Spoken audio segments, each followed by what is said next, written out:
안녕하세요. 캔들피그와 김하백의 나불대화 시간입니다. 7월 들어서 금융기관 중에 증권사가 언론상에 많이 오르내리고 있는데요. 최근에 증권사들이 특정 금융상품을 운용하면서 대규모 손실을 일으키고 그 손실을 보전하려고 채권을 돌려막기 했던 것 때문에 금감원에서는 증권사들을 대상으로 전방위적인 검사에 돌입했습니다. 뿐만 아니라 부동산발 금융위기의 뇌관 중에 하나인 부동산 PF 대출의 연체율이 특히 이 증권사 쪽에서 말도 안 되게 너무 심하게 오르는 데다가 증권사들의 해외 부동산 투자에 대규모 부실 위험까지 커지다 보니까 금감원에서 증권사들을 모아놓고 리스크 관리 집중하라고 엄포를 놓기도 했는데요. 그래서 오늘은 증권사 이야기를 좀 해볼 거고요. 그리고 이번 연준의 금리 인상 발표에 맞춰서 한국은행이 내놓았던 정책에 대해서도 간단하게 이야기를 한번 해보도록 하겠습니다. 반갑습니다, 김하백님. 네, 안녕하세요. 지금 언론 메인 기사에서는 잘 안 걸리는데 증권사와 관련된 문제가 최근 많이 나오고 있는데요. 다들 알고 있는 PF 문제가 그 사이에 많이 심각해졌습니다. 작년 말에 보면 PF 대출 연체율이 저축은행이 2.05%인데 반해서 증권사는 10.38%로 그때도 이미 증권사의 PF 문제가 굉장히 심각한 상황이었는데요. 근데 지난 3월 말을 기준으로 증권사의 부동산 PF 대출 연체율은 이미 15%를 훌쩍 넘기게 됐습니다. 그러니까 작년 말에 10%였던 연체율이 불과 3개월 만에 15%가 됐다는 이야기인데요. 이만큼 연체율이 급증했다는 의미는 그만큼 부동산 투자 부실 우려가 지금 걷잡을 수 없이 커지게 됐다는 얘기예요. 근데 지금 부동산 관련해서 대세적인 언론 분위기는 좀 다르잖아요. 네, 안 그래도 지금 그 얘기를 하려고 했어요. 최근에 나오는 언론 기사를 보면 부동산 가격의 하락폭이 줄었다. 서울 지역은 이미 10주 연속으로 상승세를 이어가고 있다고 하면서 이제는 부동산 바닥론, 반등론을 넘어서 부동산 시장의 추세적 상승 의견까지 나오고 있고요. 그러면서 미분양 물량이 줄고 있다는 얘기도 많이 들려오고 있습니다. 근데 사실 이것도 기사 내용을 정확히 보면 기사 제목하고 안에 적힌 내용이 사실 좀 많이 달라요. 실제 미분양 물량이 줄어든 가장 큰 이유는 부동산 시장이 장기 침체될 걸 우려한 건설사들이 원래라면 사업 진행 과정상 해야 될 분양을 안 하면서 계속 미루고 늦춰왔다는 거예요. 실제로 예년보다 분양 물량을 절반 이상 줄인 게 미분양 감소에서 큰 부분을 차지했고요. 정작 PF 부실의 중심에 있는 악성 물량, 그러니까 다 지어놨는데도 안 팔리는 그런 준공후 미분양 물량은 오히려 작년 6월부터 꾸준히 계속 쌓이면서 1년 새 30%나 늘었다고 알려지고 있습니다. 그래서 실제 돌아가는 분양 시장을 보면 최근 특정 지역에서는 최대 25%까지 할인 분양을 해주는 곳도 있고요. 무상 옵션 등을 제공하면서 빨리 미분양 매물을 털려고 하는 그런 단지도 최근 속속 등장하고 있는 흐름이에요. 그러니까 정리하면 지금 분양을 막 시작하고 광고하고 이런 매물들은 애초에 건설사가 공급을 확 줄였기 때문에 팔려나가는 건데 이미 다 만들어 놓은 집들이 안 팔리는 그 문제는 더 심각해졌다는 거잖아요. 그쵸. 그런 악성 매물은 더 쌓이고 있다는 겁니다. 그게 해소가 되어야 의미가 있는 거 아닙니까? 맞아요. 분양을 해서 번 돈으로 PF 대출을 꺼야 되는데 다 짓고 나서도 안 팔리는 이런 것들 때문에 계속 PF 연체가 심각해지는 거예요. 언론에서 나오는 말 맞다나 지금 전반적으로 부동산 경기가 살아나는 거라면 기존에 있던 준공후 미분양 물량도 조금이라도 줄어야 되고 구조상 PF 대출 연체율이 올라갈 수가 없는 거예요. 시행사에서 브릿지론을 받아서 땅을 사고 거기에 아파트를 지을 수 있게 사업 인허가 받고 그리고 그 뒤에 PF 대출을 받아서 정상적으로 아파트를 짓고 성공적으로 분양이 끝난다고 치면 분양에서 들어온 돈으로 대출을 상환하게 되니까 PF 대출이 연체될 일이 일어날 수가 없는데요. 그런데 이게 안 되니까 PF 대출 연체가 이렇게 급격하게 늘어나는 거예요. 그래서 PF 대출 연체율이 지금 이렇게 안 떨어지고 있다는 의미는 그만큼 지금 분양 시장이 어렵고 부동산 시장이 힘들다는 얘기입니다. 물론 잠실, 강남 일부 지역을 포함해 특정 지역 몇몇에서 상승 거래가 나온 건 맞지만 그렇다고 이런 거래만을 가지고 지금 부동산 시장이 추세적인 상승으로 돌아섰다고 하기에는 사실 많이 무리가 있다는 생각이고요. 그리고 저렇게 나온 의견이 정말 이해관계를 완전히 배제하고 나온 의견이 맞는지에 대한 그런 의문도 많이 드는 게 사실이에요. 사실 건설사가 언론사들의 지분을 얼마나 가지고 있는지 알면 지금 언론사들이 부동산 분위기 띄우는 게 사실 이상하지도 않죠. 네. 어쨌든 지금 언론 중심의 부동산 분위기하고는 별개로 실제 전반적인 부동산 시장은 되게 어렵고요. 악성 미분양 물량은 오히려 더 쌓이고 있어서 증권사가 해준 PF 대출의 연체 문제도 더 심각해지고 있습니다. 그런데 증권사하고 연관된 부동산 투자 문제가 국내에만 그치는 문제가 아니에요. 해외 부동산 투자도 지금 굉장히 심각하게 돌아가고 있는데요. 최근엔 우리 국내 증권사들이 해외에 투자한 해외 부동산 자산도 부실화되고 있는 걸로 본격적으로 드러나고 있어요. 미국이나 이런데 상업용 부동산에 투자한 거 말하는 거죠. 그쵸. 국내 증권사들이 주식하고 채권에 투자하는 경우 말고 주식하고 채권 투자 수익률이 낮은 경우에는 대체 투자라고 해서 국내외 부동산 상품에 투자하는 경우가 많이 있는데요.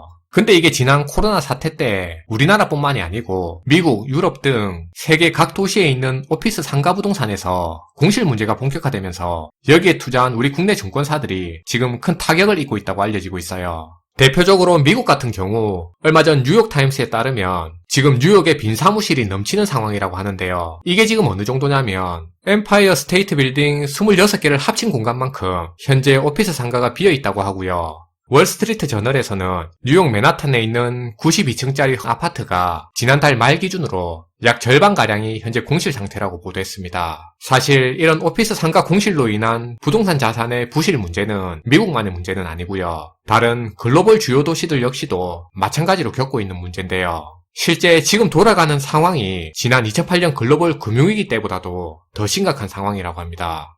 이러다 보니 최근 언론 기사에서도 나온 내용인데 미래에셋 증권 계열사 중에 멀티에셋 자산운용 같은 경우에는 4년 전에 홍콩에 있는 한 오피스 빌딩에 자기들 투자 자금 300억 원을 포함해서 다른 투자기관이랑 투자자들한테서 펀드 자금을 모아서 2,800억 정도를 투자한 걸로 알려지는데요. 근데 이 중에 약 90%가량을 최근에 상각 처리하기로 결정했다고 합니다. 여기서 말하는 상각 처리가 뭐냐면 쉽게 말하면 내가 투자한 돈이 시장 상황이 이래저래 해서 회수 불가능하다고 했을 때 그냥 어차피 못 받는 돈이라고 보고 손실로 처리하는 건데요. 그러니까 앞에서 90%가량을 상각 처리했다는 말은 90%의 돈을 못 받는 돈이라고 보고 손실 처리하기로 결정했다는 겁니다. 그리고 이지스 자산운용 같은 경우에도 펀드를 조성해 독일 오피스 빌딩에 투자했었는데 근데 그게 이번에 나온 기사를 보면 최근에 수익성도 많이 악화되고 자산 가치가 급격하게 하락했다고 하고요. 그러다 보니 최근 그 건물을 팔려고 매각 절차에 들어갔다고 합니다. 뭐 그런 것도 있던데 지금 실리콘밸리 쪽 오피스 빌딩은 완전히 난리더만요.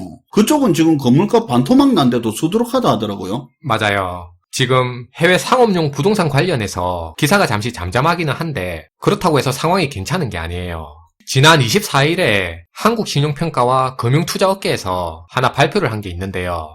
3월 말 기준으로 26개의 국내 주요 증권사들이 투자한 해외 부동산 규모가 15조 5천억 원인데 그런데 여기에 보험사 같은 국내 금융사들이 투자한 해외 부동산 펀드까지 더하게 되면 그 규모가 76조 원이 넘는다고 합니다. 지난 10년 만에 14배가 넘게 불어난 투자 규모인데요. 문제는 최근 해외 상업용 부동산 시장이 심각하게 휘청거리게 되면서 여기에 투자한 우리 국내 증권사나 투자기관들의 손실이 계속 커지고 있다는 거예요. 안 그래도 지금 국내적으로 PF 대출 연체율도 증가하고 있고 부실 우려도 계속 커지고 있는 상황인데 이런 와중에 해외에 투자한 상업용 부동산에서까지 손실이 겹치고 있다는 얘기입니다. 근데 참 맨날 사람들한테 여기 투자해라 저기 투자해라 조언하고 추천하는 데가 이 지경이라니까 참 아이러니하긴 하네요. 네. 어쨌든 지금 최근 국내외 부동산 투자 문제로 부실 우려가 급부상하고 있는 증권사 얘기를 했는데요. 근데 사실은 증권사뿐만이 아니고 다른 이금융권도 지금 비상인 건 마찬가지입니다. 증권사들은 부동산 대출 그리고 자기들이 한 투자에서 지금 문제되고 있는 상황이고요. 저축은행이나 상호금융기관 같이 예금을 취급하는 금융기관들은 현재 대출 연체뿐만이 아니라 자금 이탈 우려 때문에 또 난립니다. 유심히 보신 분들은 알겠지만 이 금융권들이 억지로 금리 꾸역꾸역 올려가면서 예금 유치하는데 눈을 불을 켜고 있잖아요. 아무리 괜찮다니 하면서 책임진다 하더라도 새마을금고를 필두로 최근 이금융권 부실이 노골적으로 수면 위로 떠오르다 보니까 자금 이탈 우려가 점점 커지고 있습니다. 지난번 문제가 되었던 새마을금고 같은 경우에는 최근 2달 새 수신 잔액이 7조가 감소했다는 언론 보도도 나왔었어요.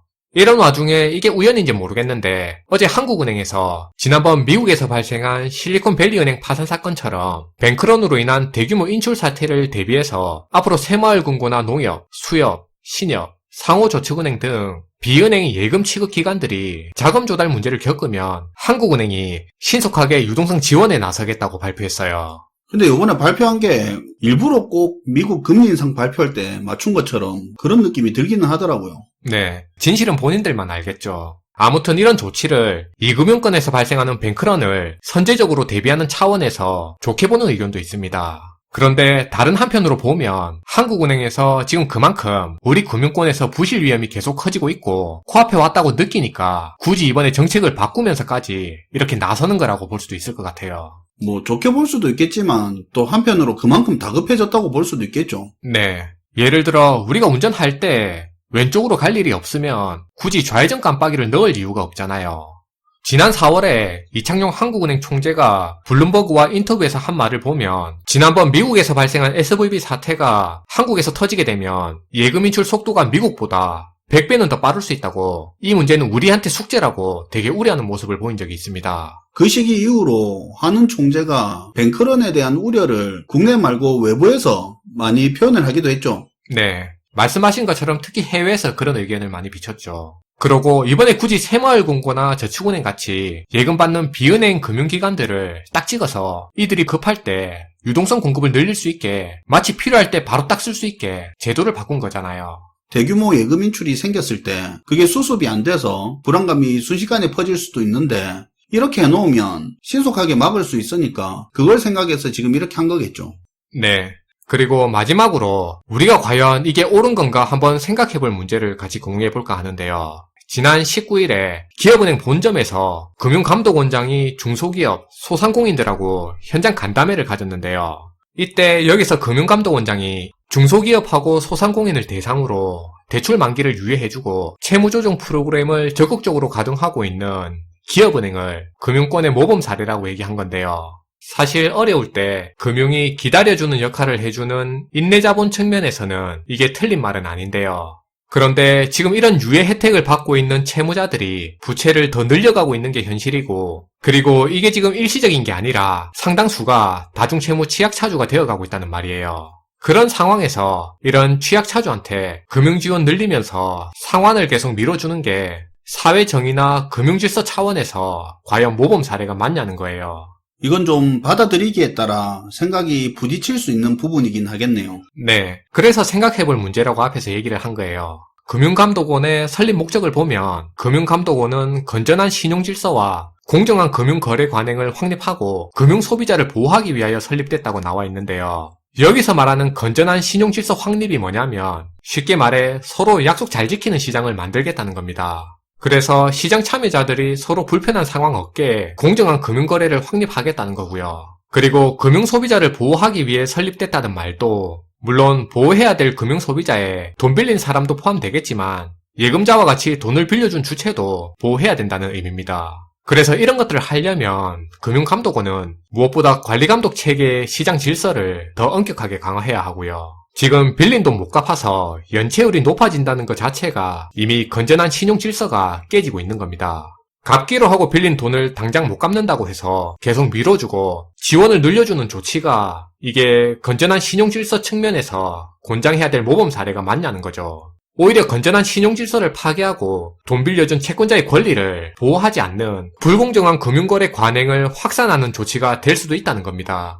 뭐 성실히 돈 갚는 놈이 바보라는 그런 생각 가지게 만들고. 네. 이것만 해도 사실 모순점이 되게 많은데, 그런데 이런 모순점 많은 조치가 모범 사례로 여겨지면서 권장되는 게 과연 옳은 건지 한번 같이 생각해봐야 될 문제인 것 같습니다. 네, 오늘도 잘 들었습니다, 김화백님.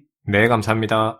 이번 한국은행의 조치는 의도야 어찌됐든 이금융권 우려에 대해서 한국은행이 이제 움직이기 시작했다는 거고요. 지금 쏟아지는 부동산에 대한 분위기는 이해관계자들에 의해서 정보의 노이즈가 심하다는 부분도 알고 있으면 좋을 것 같습니다. 시청해주셔서 감사하고요. 지금까지 나불대화 시간이었습니다.